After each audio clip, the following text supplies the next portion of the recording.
안녕하세요. 라이프 파트너스 슬기로운 보험생활의 김은주입니다. 과거에 다르게 암도 이제 관리가 가능한 질병으로 인식되면서 보험회사에서 취급하는 암보험도 보장 내용이 진화하고 있는데요. 얼마 전까지 특정 암만 보장하는 미니암 보험이 인기를 끈 거에 의해 최근에는 그동안 보장 금액이 적었던 소외감이나 고객이 선택한 암에 대하여 추가로 보장을 받을 수 있는 암보험 상품도 속속 출시되고 있는 상황입니다. 다른 보장성 보험과 달리 암보험은 암이라는 동일 병정을 보장하면서도 이를 취급하는 생명보험사와 손해보험사가 규정하는 약관상 용어나 보장의 범위가 다소 상이한 경우가 있는데요. 이번 시간에는 생명보험사와 손해보험에서 취급하고 있는 암 관련 보장급부에 대하여 비교해보는 시간을 갖도록 하겠습니다.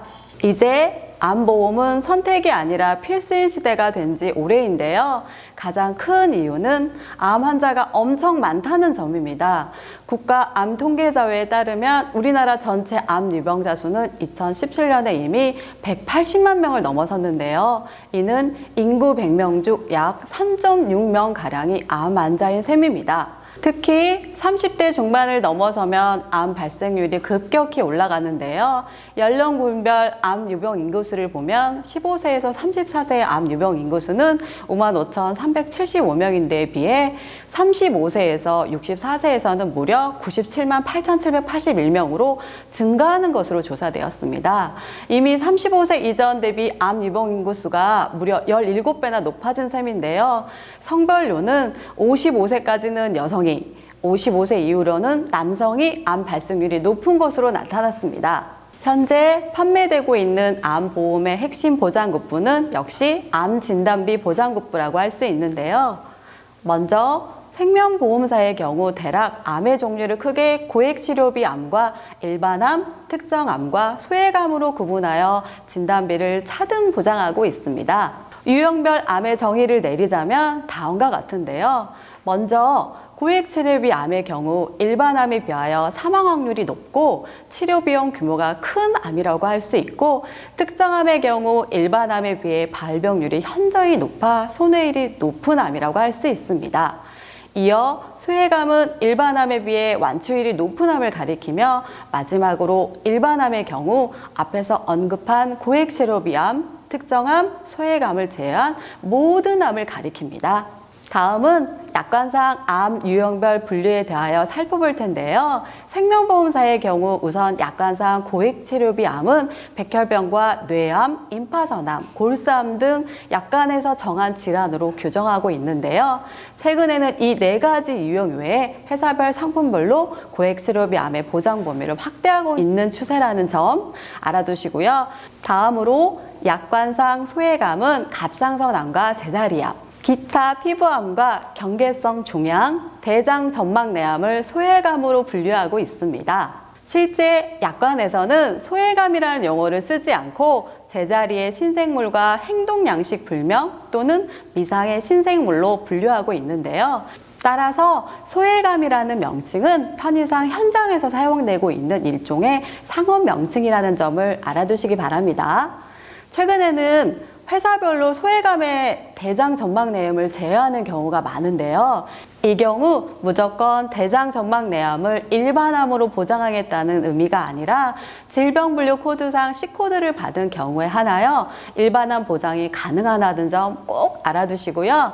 만약 대장 점막내암에서 C코드를 받지 못하는 경우 이를 제자리암으로 인정, 소외감 보장으로 분류된다는 점을 알아두시기 바랍니다. 다음으로 약관상 유방암과 전립선암을 편의상 특정암으로 구분하고 있는데요.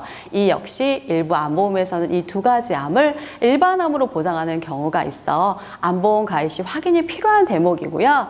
일부 생명보험사에서는 자궁암을 특정암으로 분류하는 경우도 있다는 점 알아두시기 바랍니다. 특정암은 약관상 악성 신생물 분류에 포함된 암이지만 워낙 진단율이 높기 때문에 손해율 관리 차원에서 일반암에 비하여 보장 금액의 규모를 축소하여 보장하고 있는데요. 일부 암보험의 경우 유방암에 대하여 계약일로부터 감액기간을 설정, 감액기간 중에 진단 확정 시 지급률을 삭감하기도 한다는 점 알아두시기 바랍니다. 마지막으로 일반암은 약관상 악성 신생물 분리표상 기재되어 있는 모든 암을 총칭하는데요. 앞서 살펴본 암 유형 중에 소외감을 제외하고는 암 보장 개시일 90일이 모두 적용된다는 점 알아두시기 바랍니다.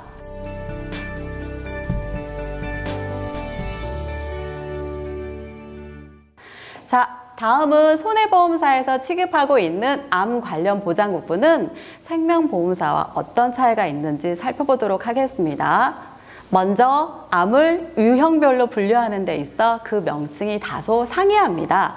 생명보험사 분류하고 있는 특정암을 손해보험사에서는 소외감이라고 부르고 생명보험사에서 분류하고 있는 소외감을 손해보험에서는 유사암이라고 부르는데요. 명칭만 다를 뿐이지 그 의미는 동일하다고 보시면 됩니다. 그렇다면 약관에서 규정하고 있는 생명보험사의 특정암과 손해보험사의 소외감의 유형에는 차이가 있을까요? 손해보험사 역시 회사별 또는 상품별로 다소 차이가 있는데요. 생명보험사와 달리 일부 손해보험사에서는 소외감으로 방광암을 포함시키는 경우가 있습니다. 여기에 생명보험사의 소외감과 달리 손해보험사의 유사암에는 대장전막내암을 제외하고 있는데요. 여기서 대장전막내암에 대한 약관상 정의를 살펴보도록 하겠습니다. 대장전막내암이란 대장의 악성 신생물에 해당하는 질병 중에서 상피세포층에서 발생한 악성종양세포가 기점막을 뚫고 내려가서 점막 고유층 또는 점막 근층을 침범하였으나 점막 하층까지는 침범하지 않은 상태의 질병을 말합니다. 이 상태인 경우 대장전막내암은 소외감 중 제자리암으로 분리되는데 하지만 만약 점막 하층을 침범하는 경우는 대장암으로 분리되어 일반암 보장을 받게 됩니다. 이는 생명보험사와 손해보험사의 공통적인 해석인 만큼 혹여 대장전막내암을 무조건 일반암으로 보장해준다는 오해가 있어서는 안 될 것 같습니다. 손해보험사의 인보험의 경우 고유의 특성상 정말로 집요하다 싶을 정도로 기존 보장성 보험 시장의 틈새를 노리는 특화된 보장급부들을 지속적으로 쏟아내고 있는데요. 특히 암보장급부에 있어서는 생명보험사와 차별화를 두려는 의지가 역력하다고 할 수 있습니다.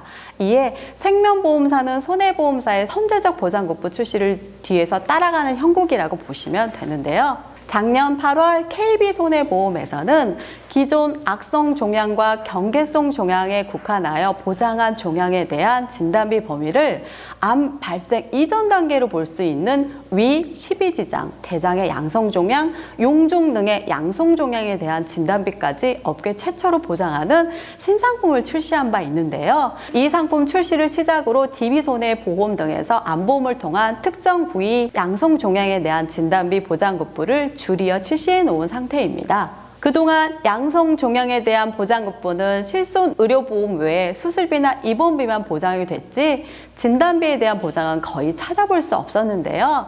일부 손해보험사를 시작으로 양성종양에 대한 진단비 보장급부를 신기로 출시하면서 또 다른 틈새 시장에 불을 지피고 있는 상황입니다. 뿐만 아니라 최근에는 표적 항암 약물 치료에 대한 보장급부까지 신규로 출시하여 새로운 암보험 가입 몰이에 열을 올리고 있는데요.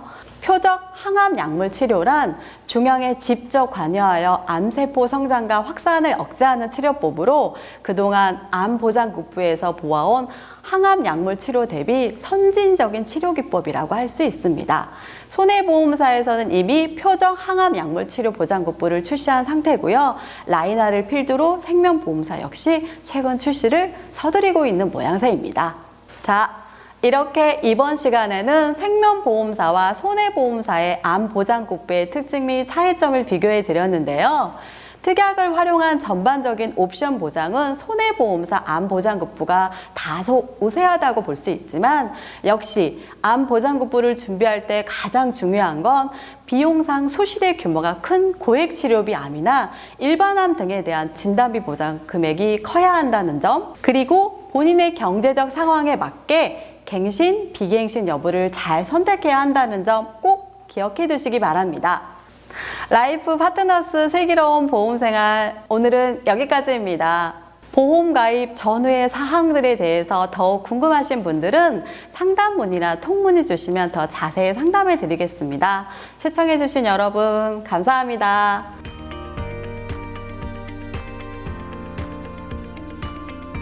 이 내용이 좋으셨다면 구독, 좋아요 부탁드립니다.